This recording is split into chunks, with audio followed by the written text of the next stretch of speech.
Malgré l'héroïque victoire de Valmy, la veille, le 20 septembre 1792, qui permet de repousser l'invasion austro-prussienne, la situation militaire reste extraordinairement difficile.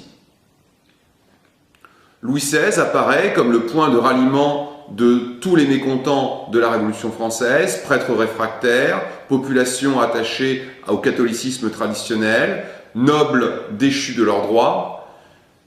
Il faut donc résoudre la question royale. Un procès s'engage, l'Assemblée sera juge. À l'issue d'un procès serré, Louis XVI est condamné à mort et exécuté le 21 janvier 1793. La situation se dégrade rapidement. L'exécution du roi radicalise les oppositions. À l'intérieur du territoire, des révoltes se multiplient, notamment celles des Chouans en Bretagne ou de la Vendée. Conjuguée aux attaques extérieures, la situation militaire française semble de plus en plus difficile. L'aile républicaine, modérée et libérale, incarnée par le groupe des Girondins, se révèle très vite incapable de gérer la situation. Les montagnards, ailes plus radicales, s'appuyant notamment sur le petit peuple parisien, les sans-culottes, revendiquent ce pouvoir. Robespierre, Danton, Saint-Just, en s'appuyant sur les sections parisiennes de sans-culottes, éliminent les Girondins et prennent le pouvoir. Ils fondent le Comité de salut public, visant à rétablir la situation politique à l'intérieur comme à l'extérieur des frontières. Ce comité de salut public institue des mesures d'exception, rompant avec la tradition libérale prônée par la Révolution, afin d'éliminer ses adversaires. Commence alors ce que l'on a appelé la terreur. Cette terreur va se concrétiser par des procès expéditifs. La loi des suspects empêche une véritable défense de l'accusé. De simples rumeurs peuvent vous emmener dans des situations très difficiles, voire jusqu'à l'échafaud. Mais cet aspect n'est pas le seul, puisque le gouvernement du Comité de salut public met en place des mesures sociales pour apaiser la colère populaire.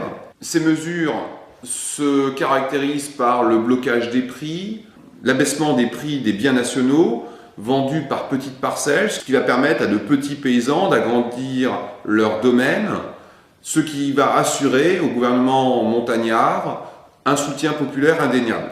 Une nouvelle déclaration des droits de l'homme et des citoyens vient compléter celle de 1789. Elle y rajoute le droit à l'instruction, le droit au travail et à la subsistance. On voit bien ainsi le caractère social de ce régime. Un nouveau projet constitutionnel vise à établir le suffrage universel pour assurer la véritable égalité civile.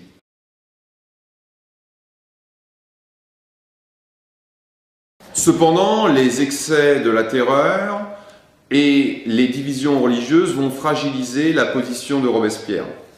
Effectivement, le petit peuple parisien est sous la coupe de sections très clairement athées, notamment avec Hébert, qui veulent entamer un véritable programme de déchristianisation. Les pillages d'églises se multiplient et des mesures visant à détruire totalement l'influence du clergé, des mesures anticléricales se multiplient, même contre les prêtres qui ont juré fidélité à la Révolution. Robespierre se méfie autant pour des raisons philosophiques que pragmatiques de ces actions de déchristianisation. Il veut imposer le culte de l'être suprême qui ne recevra pas de véritable appui de la part de la population. Seules les institutions se plieront à des rites auxquels personne ne croit vraiment. Malgré l'amélioration de la situation militaire, écrasement des Vendéens à Savenay en décembre 1993, victoire de Mayence, grâce aux jeunes généraux, les montagnards sont emportés par une spirale répressive et éliminent les adversaires sous des prétextes futiles. Mais les exécutions touchent aussi leur propre rang. Ainsi, Danton est exécuté pour corruption. On ne voit pas comment la situation pourrait se stabiliser.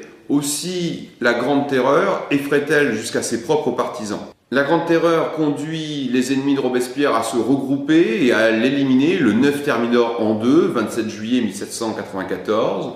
L'incorruptible est exécuté sans jugement avec ses plus fidèles compagnons.